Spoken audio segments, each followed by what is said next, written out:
Report du scrutin présidentiel au Nigeria. Initialement prévu le 14 février, les élections présidentielles et législatives ont été renvoyées au 28 mars 2015 par la Commission électorale nationale indépendante suite à une demande des responsables de la sécurité du pays.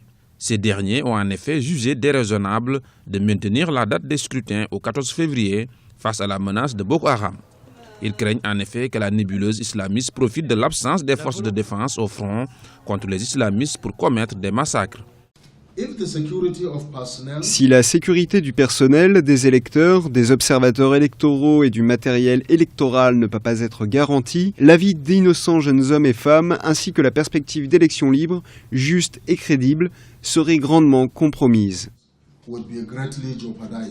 Au problème de sécurité et de logistique s'ajoute la question des populations déplacées qui ne seraient pas en mesure d'accomplir leurs devoirs de citoyens. Le report des élections au Nigeria ne répond pas vraiment à des conditions de sécurité parce que le pays est en guerre contre Boko Haram depuis plus de 10 ans. Donc il y avait ces affrontements, on savait bien que Boko Haram était là. Et aujourd'hui, ce report pose un problème aussi au niveau de la Constitution. Qu'est-ce qui va se passer au niveau du délai qui sera dépassé par rapport au mandat du président? Donc le pays pourrait être entré dans une phase d'insécurité aussi politique.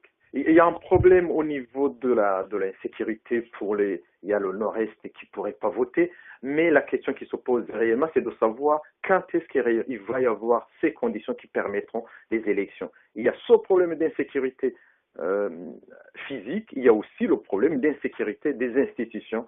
Est-ce que le problème de Boko Haram pourrait être réglé dans 10 jours, dans un mois? Personne ne sait et je pense même les spécialistes ne peuvent pas le prédire. Si certains saluent cette décision, le candidat du Congrès progressiste ACP, Muhammadu Buhari, se dit contre toute modification du calendrier. Il voit derrière la volonté de repousser l'élection une peur du président sortant, Goodluck Jonathan, et de son mouvement, le Parti démocratique populaire, PDP, d'une éventuelle défaite. Il dénonce un recul majeur pour la démocratie nigériane.